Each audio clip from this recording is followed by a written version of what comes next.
Ọ̀yọ́ Aláàfin o, gbogbo ọmọ Ọ̀yọ́ ẹ kú ilé o, ẹ kú ilé là á kára lé, ẹrẹ̀ wá là á kérò ọ̀nà. The modern town of Oyo, also known as seat of the Alaafin, lies on the site of an earlier settlement known as Ago. For centuries, the capital of the Oyo Empire lay 130 kilometers north of this town on a site that is today completely depopulated.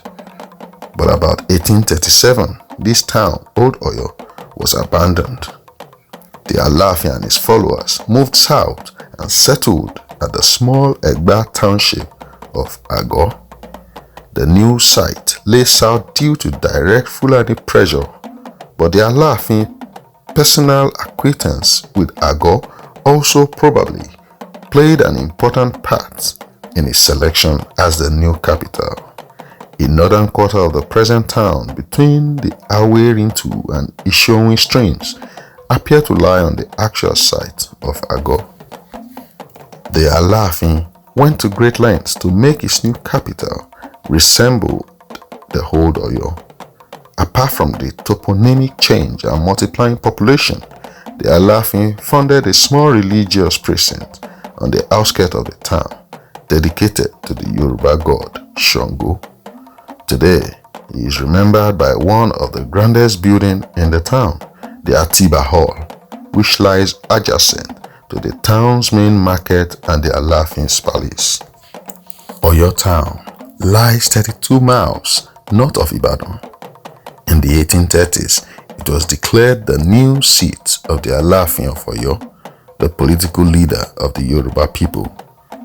By Alaafin Atiba, after Old Oyo was called Katunga, the capital of the Oyo Empire was destroyed by Fulani conquerors. New Oyo was aligned with Ibadan in the Yoruba civil wars of the mid-19th century, following the invasion by Daomian forces in 1887. The Alaafin of Oyo joined with Lagos against the French, and in the Treaty of 1888 placed all of Yoruba land under British protection. Now, the Alaafin, now a traditional ruler, has only nominal sovereignty over other Yoruba traditional chiefs, from the Ida Oranyan sword of state given to him by the traditional Oni, king of Ile-Ife, who is the spiritual head of the Yoruba people. The Alaafin derives the spiritual authority for his rule. At nearby Koso is the Shango shrine to the Yoruba god of thunder and lightning, which plays a ceremonial role in the installation of a new Alaafin. My name is retired Archbishop Prince Lawrence Sada Ayoladigbolu, a community leader in Oyo metropolitan area, because a retired Archbishop of Methodist Church, Nigeria. Well, I'm delighted to share with you what I know and what I have read, and I'm going to be quoting the Oranya legacy, ancient and contemporary materials compiled by the late Alaafin of Oyo, Oba Dr. Lamidi Olaiwola Atanda Adeyemi III. The rise of Oyo under Oranya, they call him Oramiyan in other parts too, is the same person, as the first Alaafin, marked a new phase in Yoruba history. After, of course, Ife has remained and will remain forever the spiritual headquarters of the Yorubas, and will remain revered as the oracle and the cradle of Yoruba culture. The empire steadily expanded its territorial limits during the 13th and 14th century. By the 15th century, a powerful empire with its headquarters at Oyo Ile, better known as Oyo Katunga, has emerged. So, Oramiyan or Oranya was the founder of the now popular Oyo Empire. But the kingship, the rulership, the authority of the Alaafin over a wide area of land which covers what is now known, part of what is now known as Benin Republic, part of what is now known as Togoland, And indeed, you will not believe it, that the powers of the Alaafin extended even as far as the present day Ghana. And you will still, when you go to those parts today, you will still find elements of Yoruba.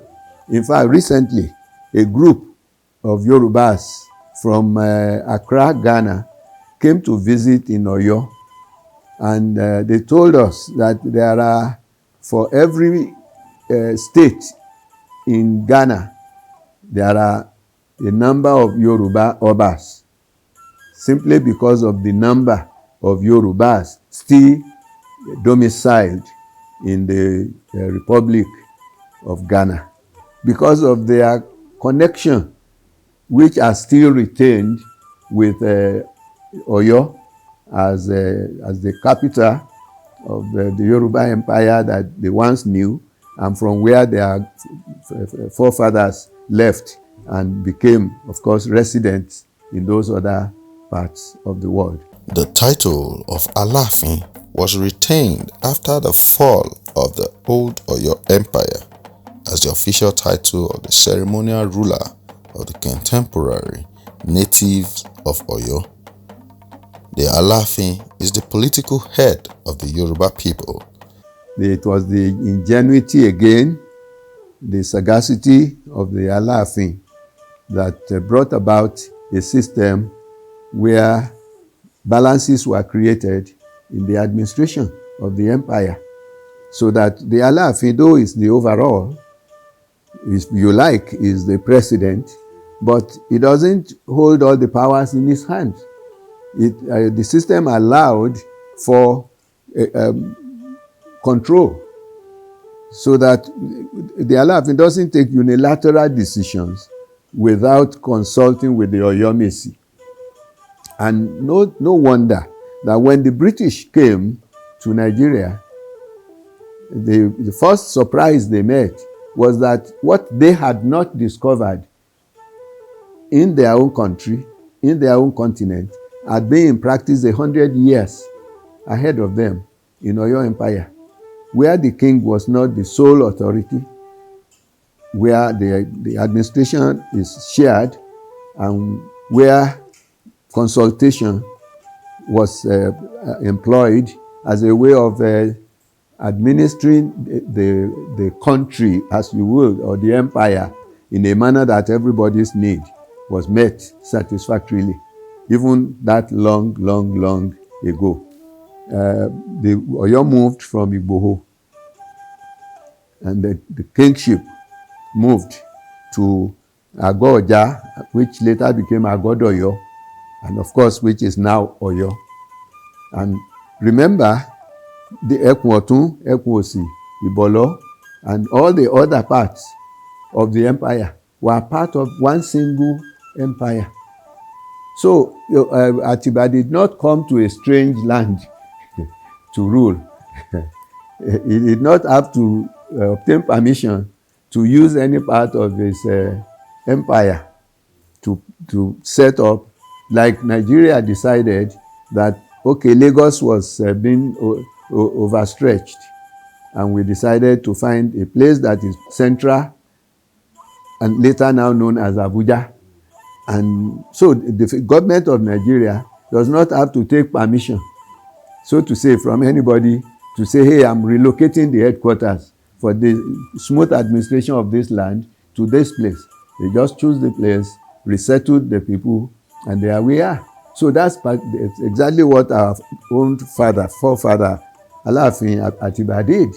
He chose what site he considered most suitable for the smooth administration, continuing smooth administration of the empire, and he settled here, where we are. And we've been here for more than 200 years. Oyo is an ancient city in Oyo State, Nigeria. It was founded as the capital of the historic Oyo Empire and is known to its people as New Oyo to distinguish it from its former capital to the north, Old Oyo, which has been deserted because of the Yoruba Revolutionary Wars.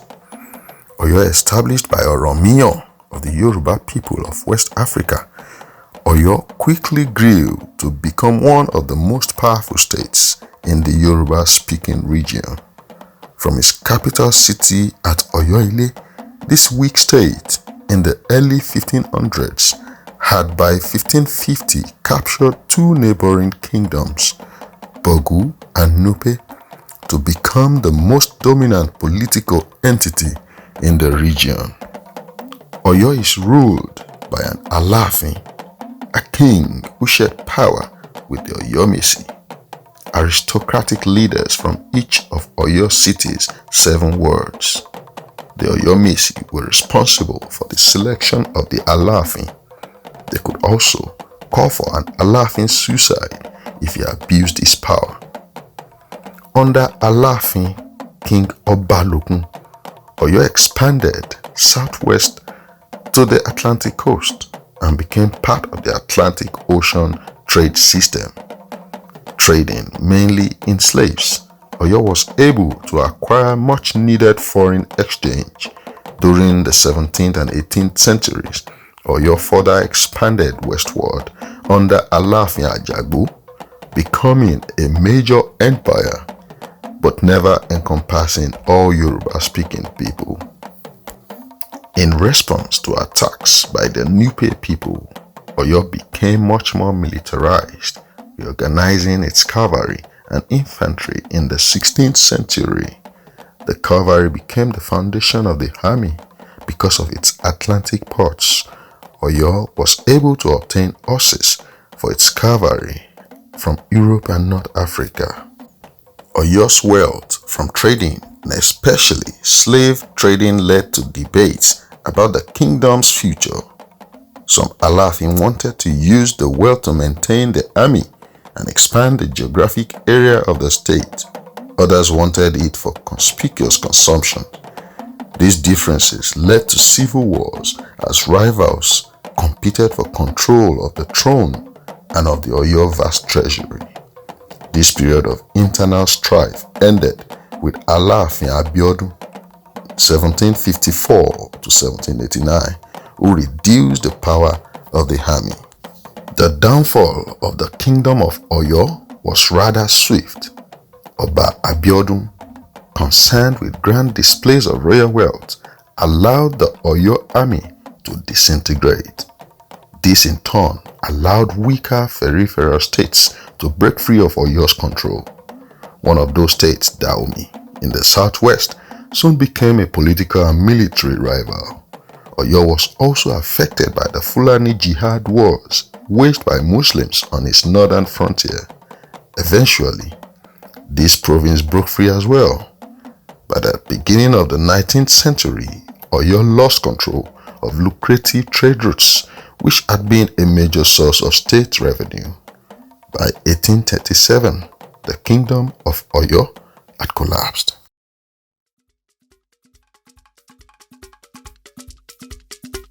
Because Ààrẹ Ọ̀nà Kakanfò was the leader of the war, the army. If you like, you can call him the supreme commander of the armed forces of and the minister of defense for Oyo Empire. So Oranya remains a name that is pronounced with a lot of awe and respect because of his outstanding performance for the Yoruba race. And so they were so innovative that they were able to provide enough of things for themselves and for others. And today we are enjoying all of this. So we should say kudos to Oranya and his generation for the benefits that they have brought. The economy of modern Oyo is based chiefly on agriculture and handicrafts. Products include tobacco for the cigarette company at Ibadan, teak, and cotton. The town is a traditional center of cotton spinning, weaving, and dyeing with locally grown indigo. It is also famous for carved calabashes, gourds, leatherwork, especially cushions in goat skin and sheepskin, wood carving, and mat making. Local trade is primarily in yams, corn, cassava, poultry, okra, and beans.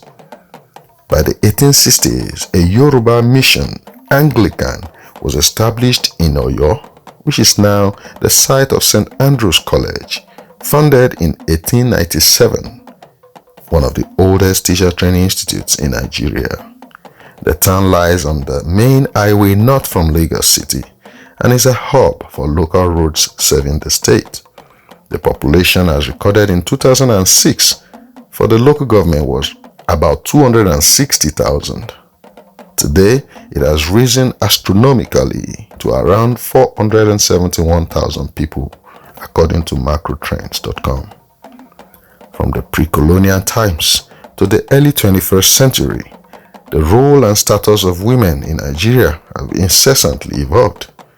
However, the image of a helpless, oppressed, and marginalized group has undermined their proper study, and little recognition has been granted to the various integral functions that Nigerian women have performed throughout history. In the pre-colonial period, women played a major role in social and economic activities. Division of labor was along gender lines, and women controlled such occupations as food processing, mat weaving, pot making, and cooking. Moreover, land was communally owned and women had access to it through their husbands or parents. Although a man was the head of the household in a patrilineal system, older women had control of the labor of younger family members. Women were also central to trade. Among the Yoruba, they were the major figures in long-distance trade with enormous opportunities for accumulating wealth and acquiring titles. It is also noteworthy to note that some women kings existed in Yoruba land. OYO ALAAFIN throne is a good example, with ALAAFIN Oronkoto as king of the old empire in the imperial era. Personalities in the religious pantheon of Yoruba religious culture are found in Oyo. Ọya, Ògún, Ọbàtálá, Ẹlẹ́gbára, of course, Ṣàngó, and the whole lot of them have their adherents, their followers, their worshippers in this land. But then, Oyo is a peaceful community because from ages past until now, we have learned to tolerate people of other religions. Ẹ̀sìn ò fàjà. You're free to worship God the way you know. I am free to worship God the way I know. And we all can live together in peace. And that's the situation in Oyo. But all the deities in the pantheon of Yoruba gods are also found in Oyo. And I can go on and on. So there are still a lot to see. And if you come to Akesan Market, which is our major market, which is an ancient market, which came all the way from Oyo Ile, and in fact, there is an Odu Ifa which says Akesan is the Baale Oja. Akesan is the principal market. And no market in Yoruba land can claim to be superior to Akesan, because in those days, Akesan was said to be like about 2 or 3 kilometers square. And you cannot walk the length and breadth of it in one day. And it's always filled with mercantile, with traders, with business persons from all over West Africa. And we have Akesan. Of course, there's a modern Akesan in Oyo today, because our old Akesan got burnt in a fire accident. But the government of Oyo State has given us a more beautiful, glorious, nice to see Akesan market. And people can come and see. And whatever you want to purchase, you can get in Akesan market. Ọba Lamidi Ọláyíwọlá Adéyẹmí III Ikú Bàbá Yèyé Aláàfin of Oyo was the permanent chairman, Oyo State Council of Obas and Chiefs until his death on Friday, 22nd April 2022. The style used for Alaafins is called the Imperial Majesty. Oyo as a town with great history has in abundance illustrious sons and daughters that has contributed to the growth of the town one way or the other. Today, Oyo is seen as a political seat of the Yoruba people. Aláàfin Ọ̀yọ́ ẹ ǹlẹ́ mo kíyín ẹ ní táwọ́ná lọ́lá olúwa ẹ ní tàràkà. Ṣé bí babaláwo ló dífá níjọ́sí pé ibi tilẹ̀ bá gbé yọ̀ wọ́n ibẹ̀ gan lọ̀rán yàn dé títí tó fi dórí Adéyẹmí ọba tó rówó jẹ tó rówó sayé ọba Adéyẹmí tó gbé gbàdúrà ọ̀ràn sẹ́yìn ìkùlé ẹlẹ́yìn ìkùlé tẹ́lẹ́yìn ìkùlé ò sì gbọ́dọ̀ yá jẹ ọmọ kúlé ọmọ àdábà òde ọmọ òfò ọmọ àrùn ọmọ àdánù. Ọ̀yọ́ Aláàfin ọmọ kútíkù ò lè pa láéláé ọmọ òfò tí ò lè ṣòfò mọ́ ọmọ àrùn tárùn ò lè gbédè nígbà kankan àdìsẹ́ bí Ọ̀yọ́ làárí Ọ̀yọ́ ò ní ṣe bí bá bẹ́ẹ̀ nìkọ̀ọ̀kan bó o bá ń rọ̀yọ́ dákun mọ́mọ́ gbàgbé pónírin fàájì òròde àdìsọ́lá ọmọ àjòwú yọkọ lẹ́nu yọkọ̀tọ̀ níkun àjìfà. Ọ̀yọ́ Aláàfin olórúkọ àkìkìtàn ẹ̀yin lọmọ ọlọ́mọ mẹ́ta tí mẹ́tẹ̀ẹ̀ta sì jọba Adéyẹmí ọba ni ọba tó rówó sayé tó tó ráyé ṣe ikú bàbá yèyé ọba tó jọba tìlú rojú. It is important to know who we are. Our history is our identity. Thank you for watching Salient Media. Please subscribe, like and share our videos for more interesting ones.